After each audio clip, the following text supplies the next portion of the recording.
High school and collegiate sports in Sault Ste. Marie, Algoma, and Northern Ontario. We interview the greatest athletes and coaches from your backyard. Broadcasting from the True House Media Studio in Sault Ste. Marie, Ontario, here is your host, Jay Houslander.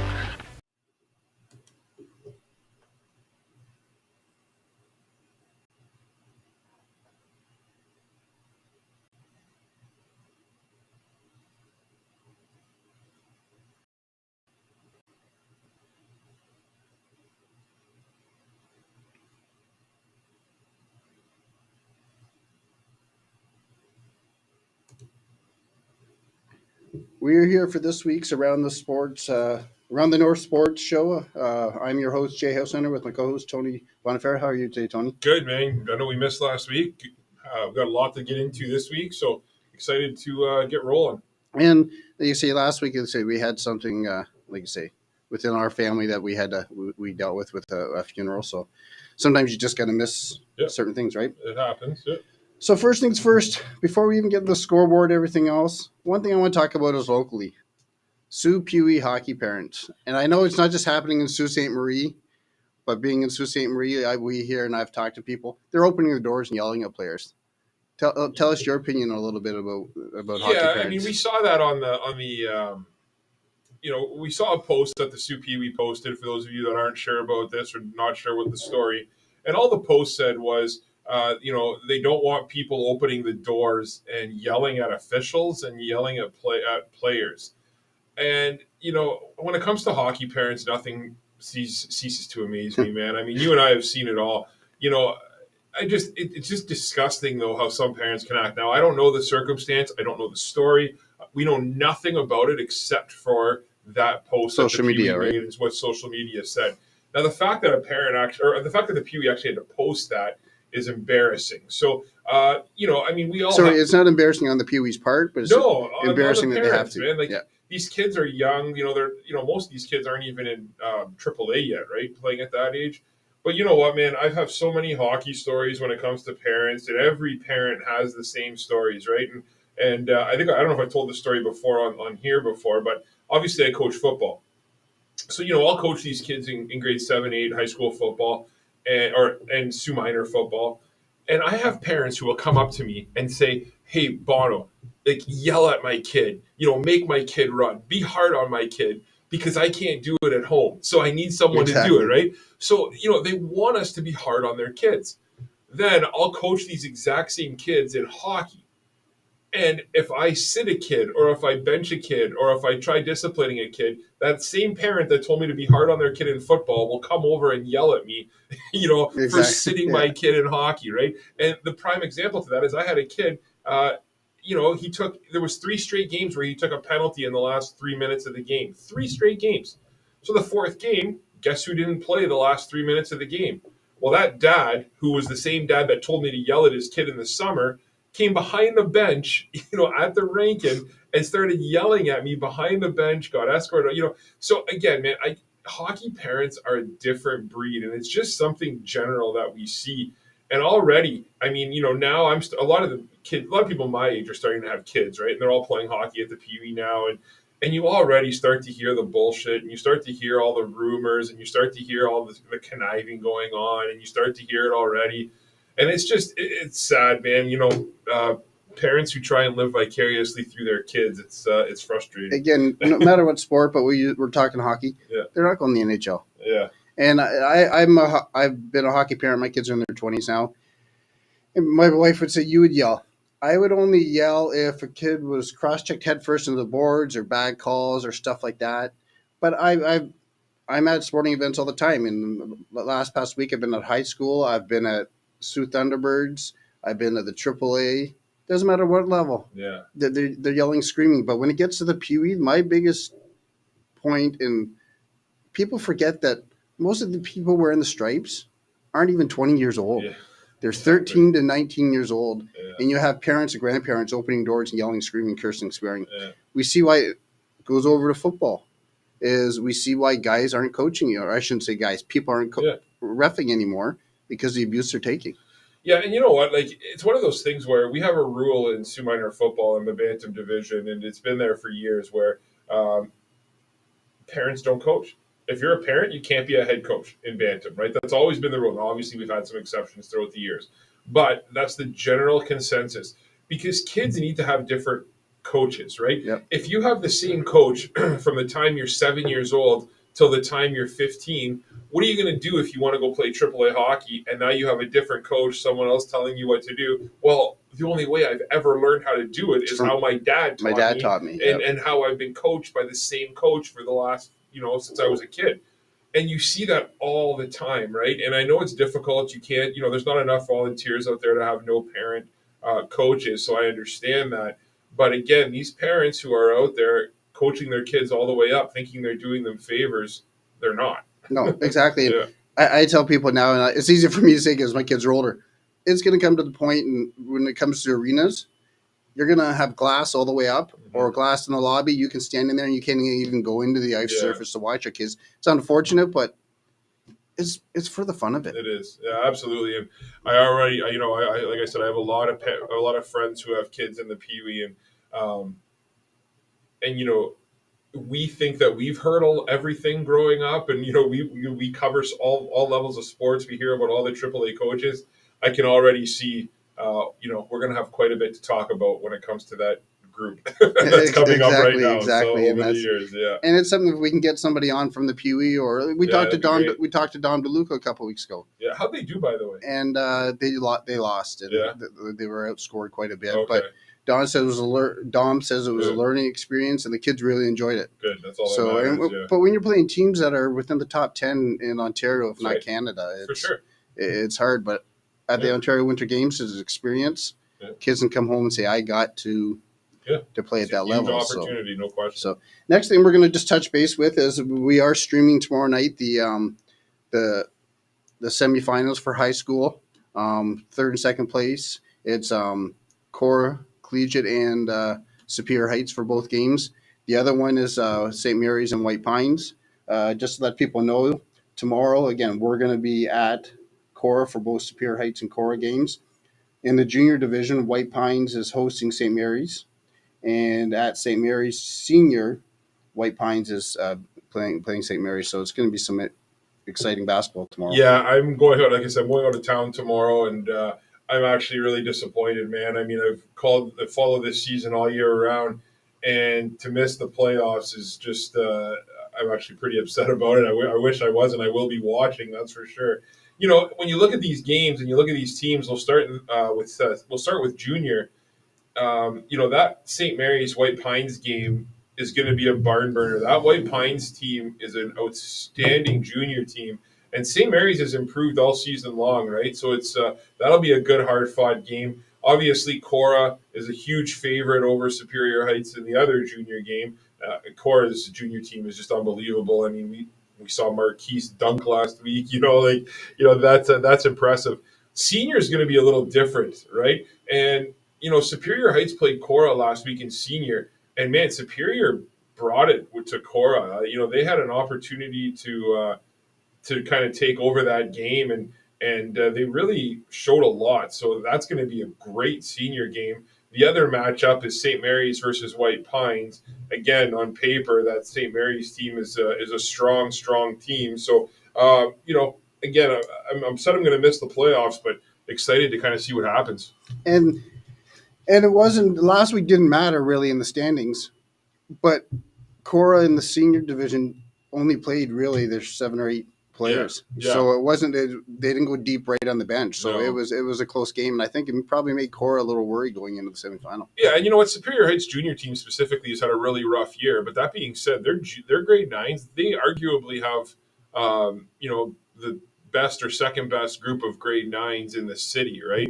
I mean, you look at Cora next year. Cora only has one returning starter, Zane Murdoch, and so it'll be it's going to be an interesting finish to the season. And that finals, if Cora ends up playing St. Mary's, for example, in the senior finals, oh my goodness, that's going to be a war between those not two going to be teams. enough. Not going to be enough room in the stands for that'll be good for Cora in that. So yeah, really looking forward to that game, absolutely. And again, it's unfortunate that I'm going to miss it, but I know Ashton and Who's doing Aaron Richards. Aaron Richards. I know Ashton and Richards. They'll do a great job, both of them. So, looking forward to it. Who are your picks? Who do you think's going to make the finals and then take it? I think it's going to be Cora against St. Mary's in the senior division. Yeah. Junior division, to me, it could be a toss-up between White Pines and St. Mary's. Yeah, it's got that game is going to be awesome. So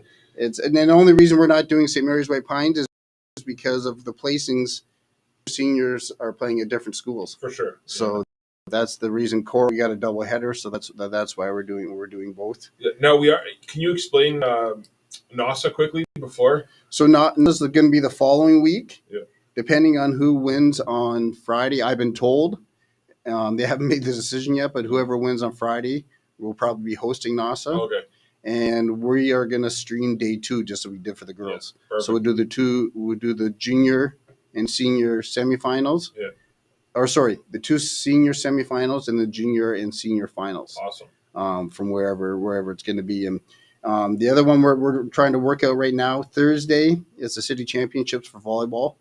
We're talking to them to possibly stream some of the games on Thursday. Yeah. And then the following Thursday is NASA volleyball back here in Sault Ste. Marie. Oh, that's great. We're just looking at our schedule to see if we can fit everything in because it's a busy time of the year right now. So it's and the thing is for people who want to see more scores and stats and statistics, go to Sioux Sports for high school volleyball and hockey and basketball. Everything will be there. So perfect. No, that's great. Looking forward to it. It's going to be we're getting to that time of year, right? So basketball starts to wind down a little bit, and high school hockey starting to wind down. We still have 60 games to stream for championships between now and April, so that's a nice thing, right? That's true. Yeah. Come mid-April, we're not going to know what to do. I know. Oh, we've been asked. Sorry to interrupt. We've been asked by Gary Knox. We've been asked to come back to the Valhalla again. Oh, nice. That's great. It's going to be in June this year. Okay. And we're going to be streaming it from the Pee Wee. Oh, perfect. Yeah. I really like that. And I'll make myself available again because I really like what we did last year, kind of walk around. And this year will be a little bit different. We'll be a little more organized. We know what's going on. We know what's going to happen. That's great. All right. Before we get into the Greyhounds here, do you want to talk quickly about the Thunderbirds and explain what they've decided to do for the playoff seedings and all that as you released it today? So, the format's on SiouxSports.com. The Thunderbirds are sitting in second place in the West Division. They beat the Blind River. They lost the Blind River Beavers. Aren't they in third? I thought Blind River. They are. Sorry. It's 2 or 3 points. My apologies. So I know as an organization, they're not used to sitting there. Yeah, exactly. They're used to playing that 4th place team. Yeah. The way it's looking is it's probably going to be Blind River who they're going to end up playing. This year, I think I said something to Kevin Kane the other day of Kane Hockey Management, and I posted, is Blind River or the Thunderbirds going to make the nationals? Yeah. And I'm not trying to be mean to it, but I think it's going to be Sudbury this year. Yeah, Sudbury's a strong team. Well, we'll touch a little bit more on that. Kyle Barber, yep. the Sioux Greyhounds, Eastern Ontario Scouts calling in, so we'll get him, and then. Good afternoon, Kyle. How are you? Good. How are you? Good. You're on air, Barb. So how's it going, buddy? You're live. I'm good. So thanks for doing this. Yeah, no problem. Just watching my team practice now, which I don't get to do enough. So. Yeah. Go ahead, Jay. You want to introduce Kyle first, so people. So I'll go ahead. You know Kyle more than me, so I'll let you. So joining us now is Kyle Barber. Kyle is the Eastern Ontario Scout for the Sault Ste. Marie Greyhounds. Kyle grew up here in Sault Ste. Marie. He's been a guest, on Sioux Sports a few times. He's always very candid with his answers. He takes tough questions, so we're really happy to have him here. And thanks for joining us, Kyle. Yeah, no problem. Like I said, I think they're going to skate the team here, so you might hear a bunch of yelling or whistles, but I'll do my best here. We just got off talking about parents yelling and screaming at referees at the Pee Wee. So yeah. Go ahead, Jay. Our parent group's actually pretty good. Like, nobody yells and screams. They just look at me funny. That's all. So, we understand why, though, right, Tony? Oh, absolutely. Yeah. So, first things first, let's just we'll touch base a little bit on how the team's doing right now. Is my biggest question is, are there special teams overly strong right now, you think? With the Hounds? With the Hounds. I think it's just like part and parcel with we're suffering from a little bit of injuries right now too, right? Like it's like you got different guys playing in different spots and different roles, but I think special teams are fine. I think it's just like you saw on the weekend, things started to get a little bit better for us, and it's just part of the ebbs and flows of dealing with a little bit of a young team. It's kind of how I look at it, to be honest with you. Yeah, so Kyle, sorry, Jay. So Kyle, obviously, let's just get into this and get this over with, because obviously, up here in the Sioux, we've been pretty spoiled over the last few years, and you and I have talked about that, about how great the Sioux has been. Obviously, this year it's a little bit of a down year. From a scouting standpoint, like, what's your take on it? Obviously, we've been really blessed to have some really good teams over the last few years, and again, this is kind of a down year. Just what are your overall thoughts on the season and kind of what you've seen from the Greyhounds so far? Well, I think yeah, like in terms of like what we're used to in the last like say 8-9 years since I've been here, it might be a little bit of a down year, but again, like I think like it's one of those years where we have a young team and a lot of guys that are kind of stepping into roles, and like a lot of guys, like, you know what I mean? Like even the 04s didn't really have a rookie season too. So like, I think you're starting to see some of these guys start to take a little bit of a step forward. Like McConnell Barker, I think has really established himself as one of the better players in the league this year. And then, again, let's not kind of scrambling right now, but like, let's not discount the fact that like Owen Allard's missed the whole year too, right? Like, I think that's a big hole. And you take the second line center off most hockey teams, I think they're going to have a hard time. And if you take a look at like a down year, I think it's a good like learning year, right? Like you watch how they battled on the weekend and managed to come away with 5 or 6 points. I think that's showing signs of improvement and stepping up for what should be a pretty good core going forward. But yeah, like I don't know, like I don't necessarily see it as a down year. I think we were expecting to be down, and the amount of like games we've lost in shootouts or overtimes this year have been like astronomical, right? So it's like we win half of those, we're sitting in a playoff spot comfortably right now. So it's tight, right? So it's tough to win in this league, as you know. So can you talk quickly about Vader and Evans, two new, the two players that the Greyhounds recently signed? They both came in, have played a couple games here. Evans already has the town talking. Just kind of talk about each player and kind of what Greyhound fans can kind of expect from these two going forward. Sure. I'll talk about Vader a little bit first. He's a player that we had like a lot higher up on our draft board. I think he had a really good draft season, and we were surprised that he was still sitting there where he was. So we were very happy to get him. He's a kid I kind of get to know a little bit at training camp because I was on the ice a little bit, and like what a kid, like what a character. Like he's full of energy all the time, always positive. So I think he's going to be a real good key contributor to the Hounds going forward in the next season. And like people around the community, as they start talking to him, are really going to love his personality, and like he's got a lot of life to him, right? Brings a whole lot of skill, and he's a little bit he'd be a little bit gritty too and get under people's skins. I don't think people have seen that just yet, but I think that's something he'll show a little bit more as he gets going. But he can really shoot the puck and plays with a lot of jam. So, and then I'll touch a little bit on Evans. He's someone from my backyard. He comes from the Ottawa area. He's in Stittsville. He plays in the Smith Falls U18 program, so I got to see him a lot. He's a kid that, like, I'm sure everybody's talking about him because he does play physical and he does play with a lot of, like, compete. But I think he's got a lot more offensive flair that, like, he's going to show as time progresses with the Greyhounds. Like, he's one of the leading scorers in the U18 league here. Back home, he led all draft-eligible defensemen in Ottawa last year in scoring as well. So he's got a little bit more of an offensive touch, but, like, he certainly has that kind of never give up, compete factor, and he'll stick up for his teammates.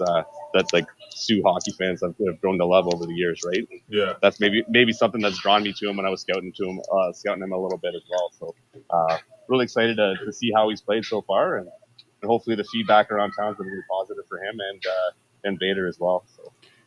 Kyle, two things. First, I'm just going to mention, I said to Tony, I'm not trying to throw the team under the bus, but we've reached out to the team 4 different comments through over the last couple of weeks doing the show, and they haven't commented, so it's great to have you on.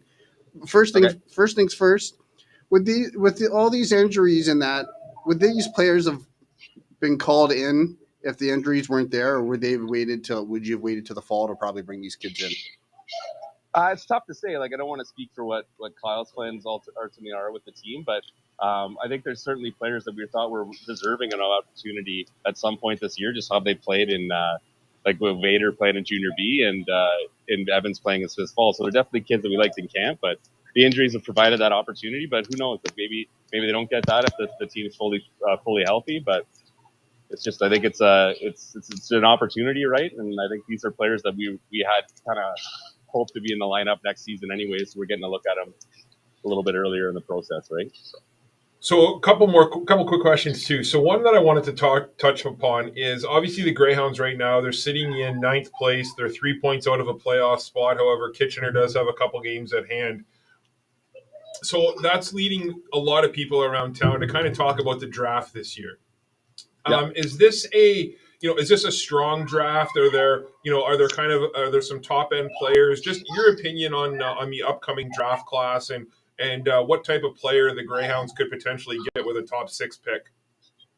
Well, I think it is a really strong draft, particularly in the first couple rounds. I think there's a lot of talent there. We just had our meetings this past weekend in Toronto, and then some of the names that we had higher up on the draft board are pretty exciting. And you start thinking a little bit what they would be like as Greyhounds, right? So I think it's good. It's got quite a bit of talent. I think certainly in the top 6, you'd be looking at a high end dynamic offensive player or a defenseman that can kind of do it all, right, and run the power play and be that kind of number 1 D responsibility. So I don't know necessarily where we go. We usually go best player available at that point, but certainly if we're picking that high, there's some really high end talent there. And then even if we end up picking in the top 25 again in the second round, we could be adding 2 pretty highly skilled dynamic players to the lineup after that, right? So you and I have talked quite a bit about the Memorial Cup bid. And I love talking to you because you kind of give me a different perspective on it, right? So people up here in the Sioux, the negative aspect is the first thing is $5 million, right? Yeah, money helps, yeah. But obviously they're how is this team a team that might miss the playoffs? How can they possibly get a Memorial Cup, right, or a Memorial Cup team, or a Memorial Cup to get to host the tournament? You've kind of talked me through this a little bit.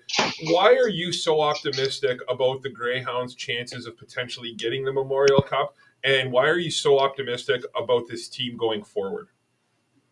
Well, I just like the pieces that we have in place going forward. I'm a big fan of the coaching staff. I got to know Husey and Tails at training camp this year, and really big fan of how they communicate and how they work with their players. And I've been a big fan of John Dean since he's come to the organization. I think he's really good. So just from an organizational standpoint, the guys on the ice, I think they're the right guys in order to build a hockey team that can be successful at that. I also like that we have some really good 0-4s. I think Charlie Schenkel's established himself as one of the better goaltenders in the league when he's healthy, and he can be a bit of a difference maker. So I think that's a good piece you can build around. I think Bryce McConnell-Barker, as I talked about earlier, is one of the better forwards in the league. We have Kirill, who's an 0-4 as well. So I think our 0-4s are really good. And I think our 0-5s, as you can see with guys like Klutze are starting to make a little bit of a push, right? And starting to play a little bit more, to get a little bit more involved in the offense. And I think that's something you can look forward to. And then optimistically, just from a tournament perspective, I think when you look at the other host cities, I'm why not consider Sault Ste. Marie as your prime target? In terms of hotel setup and then everything being right around the downtown core and around the rink, I think why not consider this as potentially being a strong place? I think the team always shows that if we're not competitive, we're never not competitive for long. We don't necessarily rebuild all that long, and I like the pieces that we have in the system and the opportunity to be very competitive next year and push for that Memorial Cup. So I think if you're asking me, I think we should be very optimistic about hosting the tournament, and I think we would have had a very strong opportunity during the COVID year as well. So I think the city's ready for it. I remember when it was here in '93, and maybe partially some of my optimism was that I loved it when I was a kid. I was 10 years old, and Bono, I'm sure you can remember every little bit of it too. And, oh yeah. Jay, I'm sure you're the same way. And I was a rink rat, so that was almost like the Stanley Cup for me. So I was actually right there. I was on the ice. I was in the Zamboni. Yeah. Wade Gibson was standing beside me in the Zamboni when we drove down Queen Street. So I got an experience you guys didn't even get. That's crazy. Yeah. As a scout now, right? Yeah. Yeah. Funny story about Wade Gibson. He's my favorite Hound of all time. I don't know why, but I've always loved Wade Gibson. Yeah. So. He was just awesome. I know. That's what's great about OHL hockey. You end up latching onto these players that nobody ever hears about again, and But I love Wade. He was an awesome player. To your point, my little brother, he named his first kid after former Sioux Greyhound goalie Bryce O'Hagan. I'm not kidding. Bryce O'Hagan. So Bryson is my nephew's name after Bryce O'Hagan. It's come on. What's, Yeah. All right. Jay, anything else for Kyle? Yeah, two questions. One question I have is, with hosting the Memorial Cup, does that put more pressure on you scouts for bringing in top end players to, like, say, to build the team to make that run? Sorry, the team coming music, but I'm just getting away from it here. Yeah, no worries. No problem. Yeah. Okay, repeat that. Or did you hear the question? I heard the question. Okay, I'm just perfect. trying to process it here in my mind. Yeah, no worries. Yeah.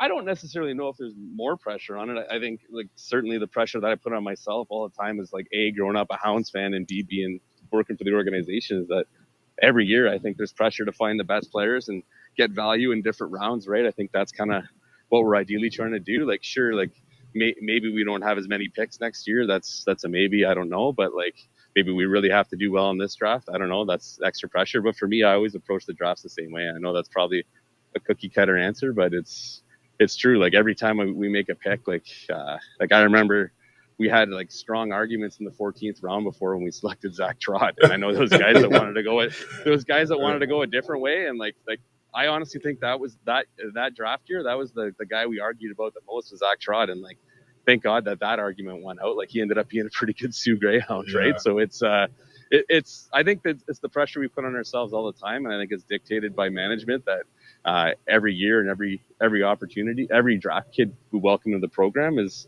an excellent opportunity to be a Sioux Greyhound, and we want to make sure we bring the right guys in. So it's just kind of how it is. But I don't know if there's more pressure. Certainly, I think what I would do as a scout a little bit differently next year is I'd probably pay more attention to watching other teams in the OHL as opposed to maybe just the draft eligible kids. I'd certainly pay a little bit more attention in case we wanted to make a move or something like that, or just kind of see where we are in relation to other teams in the league. So I think that would be something that I'd probably pay attention to a little bit more as a scout, but otherwise I think it's fine. And that leads into my final question when it comes to, like you say, looking at other players in the league and maybe being involved in hockey probably now 45 years for me. And the frustrating thing for me, I guess I say, as a hockey fan and being a coach, is we'll use the Shane Wright to Windsor, for instance, from Kingston. They're trading, and I don't know how you can say this politically correct or if you can even answer this one, but they're sending these players, they're trading these players to other teams, and they're sending draft picks where these kids are only 12 and 13 years old right now. So, like, they're giving away draft picks that are 4 years away. Is that something you agree with, or can you answer that? Well, partially, I'm a little excited because they'll be trading for my son's rights next year. That's good. So maybe they're going to trade away his rights, and he's got no chance of being a Hound. I don't know, but it's I don't know. Should there be I guess you say a cutoff point of or is there a cutoff point that they can draft pick wise? I think there is a cutoff point. I think you can only kick it down the road 4 years. I think. But, okay. Don't quote me on that. It may be 5, but I think it's like, you look at some of the trades, you're like, oh, I got traded for like 19 seconds, but then it all like comes back in the wash. And I think the interesting thing sometimes is like you will see the draft board of like, hey, well, who do we trade for that guy? Like that pick, you know what I mean? It's like a 6th rounder, and like 2 years down the road, I'm like, oh yeah, we got like Taylor Radish for that guy. You know what I mean? Or that was in the Radish trade, or, you know, like that's kind of how it all works out. That's kind of neat to see, but it's, I don't know if I necessarily agree with it. I kind of like it a little bit more than, say, other leagues. Like, I know in the Q and in the WHL, like, they can trade their first round picks, and I think that gets a little dicey. Then you're trading guys for like 3 or 4 firsts, and then like you look at like what's his name, Owen Zellweger went for like that. Like, that's a crazy amount of picks. They ended up being like 14 draft picks, and in the dub they pick at 14. Like, that kid's probably like in kindergarten right now, the one of the picks that got traded, right? So you just opened up, I guess, another question is, like, say in the dub, for instance, they have like a Bantam draft. Yeah, you think that would work in the O? I don't think so. I think it's too early. Like, I've watched a little bit of Bantam this year, and I don't really watch a lot of Bantam because I think a lot can change over summer. Like, the kids seem to grow and they seem to fill out a little bit more, and like you look at like the OHL misses a few guys occasionally, but like I think in the WHL, I think there's more examples of guys just being passed over in the draft. Like Jamie Benn, for example, I was talking about him earlier, was 5'4" in his draft year and didn't get drafted, and now he's, you know what I mean? Then the next year he's like 6'2" and like 210 pounds, and he's stepping in the WHL. He's like, yeah, he got in as a walk-on, but I'm like, yeah, but at 14, 14 to 15, a lot of kids change. Like there's not a lot of Tony Boniferros that are like 6'2" and 10 years old. And so It's so true. So I like it the way it is, and I think the minor midget year is where I think it's U16 now is pretty special, right? Like I think it's a special year, and it's like you get your full Bantam year, you get a provincials out of it, and then the OHL Cup, and you go from there. So No. I think it's fine the way it is. I don't really like drafting younger. Last thing before I cut Tony off, what would it mean to you if you could have a Bedard draft? If we could have a Bedard draft, Yeah. well, yeah, like anyone would want that. Yeah. Yeah, that would be unreal to bring him into the organization, but like it's tough too. Like he came in during a COVID year where no one can watch him his first year, and then like I got some buddies that work for the RCMP, and they were there last weekend watching him. They're texting me like, "You got 3 goals in the second." I'm like, "Yeah, that must be awesome." And again, the W is liking it just because they're selling out every arena he goes to, right? Oh yeah, and like they were in Regina, and like they said tickets for a WHL game, they got like the cheapest seats for like $45. So yeah, I'm sure they're making as much money as they can. But the Hitmen sold out 15,000, right? Yeah.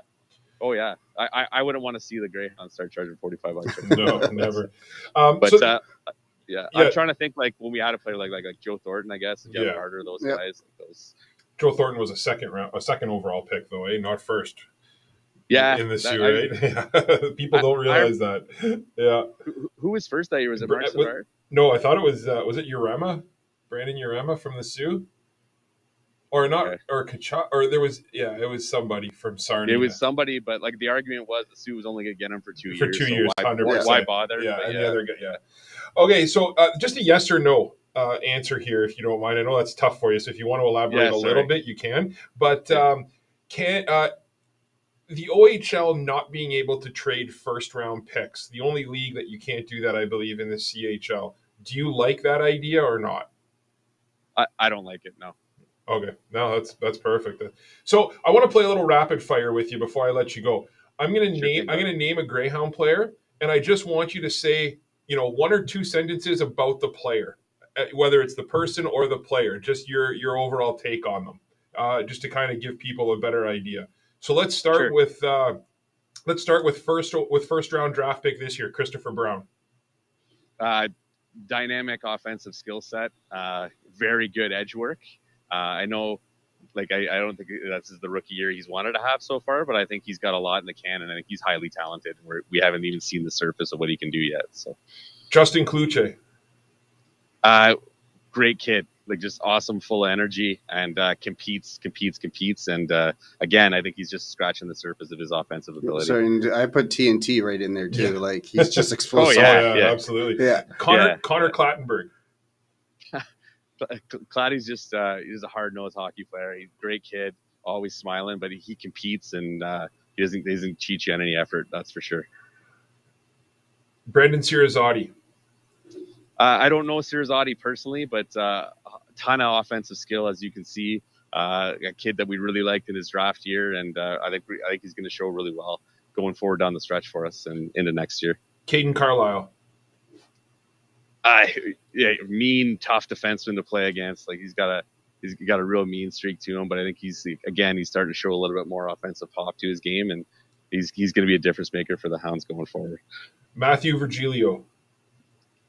I think he's highly skilled, and I think you saw some of the stretch passes last game, like that kick and transition pucks quickly and start creating offense. I think he's a really fun player to watch. So a lot of big potential for him. Caleb Vandeven. Unbelievable skater. Very quiet kid. I tried talking to him a little bit at camp. He doesn't say a whole lot, but dynamic skater and transitions pucks very well. And the last one I'm going to ask you about, and you can use more than 1 or 2 sentences, because he has easily, and I've told you this, become my favorite player on the team, and he's definitely become a fan favorite, and it's kind of mind-blowing he was available in the 3rd round, but Alex Kostov. Kostov's a kid that, I think he played AA and most of his minor hockey career, and he's a kid that's kind of one of those late bloomers, and he's got a ton of size, and he's got just tons of energy. I remember talking to him at training camp, and you use the word TNT for Klutze. He's kind of the same way, and just loves being at the rink, loves to compete, and just loves playing hockey. Like I think that's like the best thing about him, and he's just going to continue to get better as he gets bigger. Like he's already got a big frame, but if he adds a little bit more weight, it's going to be an awesome hockey player for the Hounds going forward. So, and I'll let you finish with one last guy, and this can be an I told you. This can be an I told you so. But Charlie Schenkel. Why is it an I told you so? Well, no, I mean you can say it to me that you told me he'd be good. Again, Charlie's a very cerebral kid. Like he's very quiet. Like he's definitely a goalie when you talk to him. He's got that kind of very cerebral personality to him. But he's a big goaltender, and I think the one thing you don't really notice about him until you're around him all the time is just how big a kid he is. Like he's like almost 6'6". He's got these massive hands on him, his big feet, and he's a monster kid. But he's very quiet, I find, and he's dialed in. But he's he's just starting to show what his potential was. But I think for a kid that's his size that moves that well, I think that's certainly a very positive going forward. And I think he's been excellent this year. And I think him coming back of injury has been really good for the team. And so I don't want to say I told you so, but I'm very happy he's kind of playing to what we thought this year. And I'm gonna add two more if it's Andrew Gibson. Yeah, I think in terms of defensemen that are draft eligible for the OHL this year, I certainly think he's one of the top defensemen available in the draft. Like he can skate, he's big. Like I don't even think he realizes like how big he is just yet. Like when he's he could probably play a little bit more physical, but once he figures that out, and I think once he does, he's going to be a force. Like he can jump in the offense. And again, like you want to talk kids with like awesome personalities, that kid's got like the best personality ever. He's always laughing, joking around, and he loves the game. And I think if you want to talk about like why I'm so optimistic about this group going forward is they got tons of those kids that just love hockey and love being around the rink. And the culture that's been set up by the older guys that have gone through over the years, like I see it trickling through to these younger guys, and very optimistic about it. So I think it's good. And the last one I'm going to mention, and I know he's, again, going back to injuries, he's got a little bit of exposure to this year. I don't think they expected to. And playing with the Thunderbirds is Landon Miller. That's a kid we were super excited to get last year. Obviously, we took him very early in the draft, and I think he's one of the best goaltending prospects that's not in the OHL right now. And I certainly think he's got all the potential to be the Greyhounds goalie of the future going forward. And like we were really excited to get him last year. We had him pegged at like very high on our goalie list. And like when he was there, the opportunity was there to add him to the program. I think that gives us a little bit of stability going forward. And I think we're in a good place in goal right now. So it's exciting, and I'm looking forward to seeing what he can do. I certainly think he should garner a lot of interest from scouts next year as well. So. Well, Kyle, really appreciate you doing this, man. I know you're a busy guy, and taking time away from your practice to talk to us is amazing. Your insight is incredible, and we really appreciate you doing this. And we look forward to having you back on, like we tend to after the draft. So hopefully you don't mind coming back on once the Greyhounds complete their draft, and you can kind of tell us about some of the players you guys pick up. Yeah, for sure. I'm always happy to like share what I think of the draft and how the guys are, and it's always great talking to you guys. So that's awesome, man. Really appreciate it. Best of luck going forward, and we'll chat soon, man. Yeah, sounds good. Thanks a lot. Yeah, take care. Okay, bye. Oh, Jay, I can't. We're really lucky to have Kyle call in. I mean, his insight is just impressive, and you look at that Sioux Greyhounds roster, and I mean, there's more kids from the Ottawa region than any other place, right? And in and around Ottawa, it's actually crazy when you actually look at the roster. So that's a testament to the job that Kyle does down there, and what a great hockey mind he is. So we're really lucky to get him on here, and he gave us some great stuff. I was impressed. Exactly, and that's something we were touching base on just before he called, is about the Thunderbirds and stuff like that. And talking about junior A hockey, is I'll use Ryan Leonard, originally a Siouxite. Now him and his wife own the Renfrew Wolves in the CCHL. Again, Kyle's stomping grounds. But power of social media, Ryan watched a bunch of those games because they were in Renfrew, and he says the scores for the Sioux team did not reflect that U14 program for the Sioux. So it shows the kids that are coming out of the Ottawa area. Yeah, it's impressive, and again, I'm really excited. You and I were talking about this before the show, and I didn't really want to ask him this, but it's a conversation that we can maybe even dive into next week. Is it better for the Greyhounds to miss the playoffs and get a top 4 pick, or is it better for them to kind of sneak into the playoffs with that 8th playoff spot and pick top 5, top 6?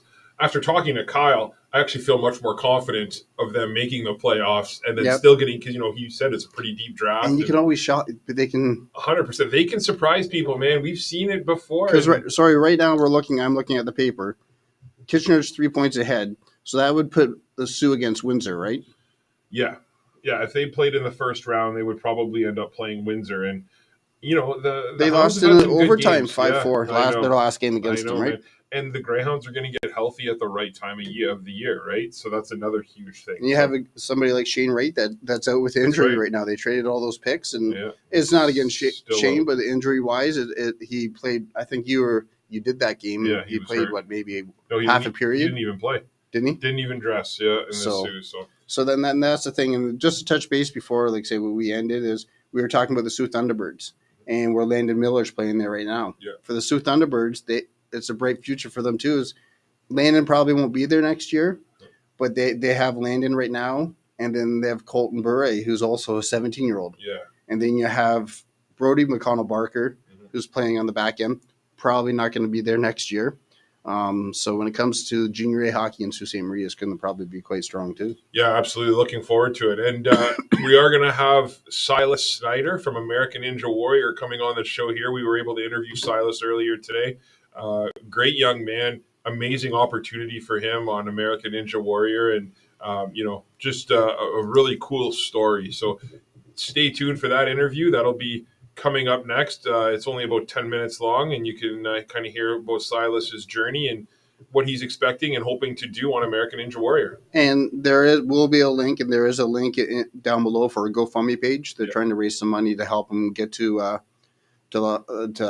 Los Angeles to compete. So there will, if anybody wants to, or like you had mentioned in the interview, can also get through us to get the link to support him. So just give us a minute, and we'll get Sylas going. Yeah, no question. Thanks again, Jay. Love doing this, and look forward to seeing you next week. Thanks to everyone who listened as well. Thank you. Welcome to SiouxSports.com. I'd like to welcome our guest today, Sylas Snider. Sylas, how are you today, bud? I'm doing great. How are you? Good, man. Good. Thanks so much for doing this for us. Obviously, that's a pretty exciting time in your life. American Ninja Warrior kind of gave you the call. Talk us through kind of just what happened and how you got the phone call and how you got, told or invited to the show. Yeah, so I was just it's actually like at the very end of a class that I was coaching, and I just got a call, and I saw that it was from the States. So I was like, "Oh, okay, I really want to answer this." So I kind of just stepped into the office and took the call, and they were like, it's really staticky, so it was kind of strange, but I was like, "Oh yeah, how's it going? Like, Sylas?" I'm like, "Yeah," and he's like, "Oh, okay, I'm calling from American Ninja Warrior to tell you got accepted on the show." And basically, he told me a couple dates, and then said they'd reach back out. But yeah, I was so pumped. That's amazing, man. So talk a little bit about the journey to get there. I know that it hasn't been easy for you. I know that there's been a lot of sacrifice. Now, American Ninja Warrior doesn't take Canadians necessarily, right? You have to be an American citizen. So how did you kind of navigate through that? Yeah. So one of their kind of, I guess, rules is, you have to be an American citizen. And but they've been kind of loose with the rules in the past. So, and I'm a dual citizen, so I was like, okay, well, I'll apply, and because I'm still an American citizen. Sure. So I applied, and they accepted me. I was super lucky because my my friend Ethan, he helped me record a video, because that's part of the process is you have to make a video and submit it, as well as fill out a bunch of questions. So yeah, we did that. We submitted it, and then like a month and a half later, they reached out. That's amazing. So obviously you have quite the story, right? And we all know, we've all watched American Ninja Warrior, that, there has to be a story that's kind of involved with the situation. Yeah. And obviously the fact that you're Canadian is unbelievable. But talk a little bit about some of the, just some of your journey growing up and just some of the obstacles that you had to overcome. Yeah. So when I was a kid, one of the things that I kind of mentioned to the well, what's part of my video, and I mentioned to the producers was that when I was growing up, I had open heart surgery, so that was kind of something that was pretty big, and me and my parents went through, and we kind of, especially with like trying to grow up in sports and stuff, it was kind of like odd to navigate. Like I wasn't a one of the things that I wasn't allowed to do was play hockey because of like body checking and stuff like that. So yeah, it was just kind of strange growing up with that and kind of navigating through that. So you obviously said you couldn't play hockey. I know you were into gymnastics a little bit. Yeah. Obviously becoming, getting into the whole Ninja Warrior thing, man, I watch it and I'm just like, it blows me away with how these people are able to do this. One question I've always had for you is obviously you have a pretty big gymnastics background, but how do you actually train for some of these events? How does that work? Yeah. So with ninja, it's pretty different. With gymnastics, it was like you know exactly what you're gonna do, you know exactly what to train for. Like it's pretty controlled. Where ninja is a lot different because you have no clue, like kind of what you're training for. You know that it's gonna be, like you kind of have a general idea of what some stuff's gonna be, but you really don't have any clue. Like you don't know what the obstacles are gonna be until you show up, and you still can't try them. Yeah, until you actually are competing. So when for preparing for it, pretty much the majority of things I look at was I work with Tyler to get my strength and conditioning up, so that is I'm pretty generally well covered. And then more specific stuff I kind of look on social media a lot, especially if I'm going to a certain place. I kind of look at what they have and try to train specifically for some of the stuff they have in their gym. Other than that, I try to train upper body endurance. So there's some kind of courses. It's called the burnout course, where you basically go through all these obstacles and can't touch the ground at all. So it's really tough on the forearms and the biceps and stuff. So I'll train those, and then I'll train speed courses. So that's with things that are generally easier, but just trying to go through them super fast. And then I'll have days where I pretty much just work on skills. So it's like just different techniques or whatever that I can't quite do, or that I want to try to learn. And I'll just work like on maybe 2 or 3 skills specifically and just try that over and over. That's amazing. What would you say your strength is? I would say my strength is more technical things. So different obstacles that require a bit more thinking and more strategy. Yeah. And what would you say your biggest weakness is? What would you say is something that you kind of need to work on going into the show? Yeah, I would say something that I kind of need to work on is speed.